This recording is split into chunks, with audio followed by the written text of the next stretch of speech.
Hi friends, இன்னைக்கு சிம்பிளான ஒரு பிரேக்ஃபாஸ்ட் ரெசிபி கோழி பனியாரம் எப்படி செய்யறதுன்னு பார்க்கலாம் வாங்க. அதுக்கு ஒரு கடாயில 2 டேபிள்ஸ்பூன் எண்ணெய் சேர்த்துக்கலாம். எண்ணெய் காஞ்சதும் இதில் 1 டேபிள்ஸ்பூன் கடுகு, கொஞ்சமாக கடலைப்பருப்பு சேர்த்துக்கலாம். கடுகு வெடிச்சதும் இதில் ஒரு கையளவு கருவேப்பிலை சேர்த்துக்கலாம். இப்போ இதில் ஒரு மீடியம் சைஸ் பெரிய வெங்காயத்தை அந்த மாதிரி பொடியாக நறுக்கி இதில் சேர்த்துருக்கேன்.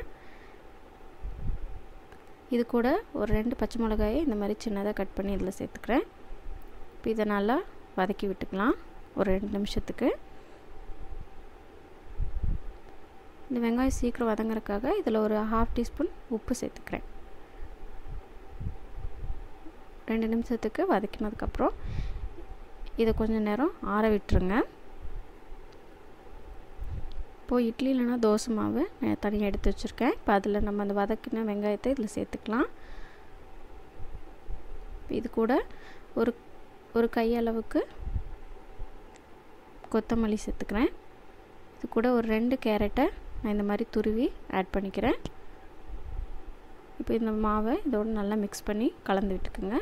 இது ரொம்ப கெட்டியாக இருந்தால் நீங்கள் இதில் கொஞ்சம் தண்ணி ஆட் பண்ணி இந்த மாதிரி ஒரு கன்சிஸ்டன்சிக்கு நீங்கள் கொண்டு வந்துடுங்க. இப்போ இதுவே கரெக்டாக இருக்குது. இது இருக்கட்டும். இப்போ ஒரு குழி பணியாரத்துக்கல்ல நான் வந்து சூடுபடுத்திக்கிறேன். இதில் எல்லா குழிகள்லையும் நம்ம கொஞ்சமாக எண்ணெய் சேர்த்துக்கலாம். எண்ணெய் காஞ்சதும் நம்ம மிக்ஸ் பண்ணி வச்சுருக்க இந்த மாவு பேட்டரை இதில் கொஞ்சம் கொஞ்சமாக ஊற்றிக்கலாம்.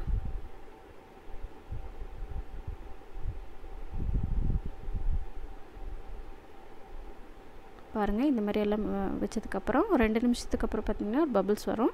இந்த டைமில் நம்ம இதை திருப்பி போட்டுக்கலாம். எல்லாத்தையுமே இந்த மாதிரி திருப்பி போட்டுக்கோங்க.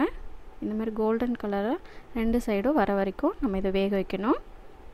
பாருங்கள், இப்போ வெந்துருச்சு. இப்போ இதை நம்ம ஒரு பிளேட்டுக்கு ட்ரான்ஸ்ஃபர் பண்ணிக்கலாம். அவ்வளோதான், நம்மளுக்கு சிம்பிளான குழி பணியாரம் ரெடி ஆயிடுச்சு.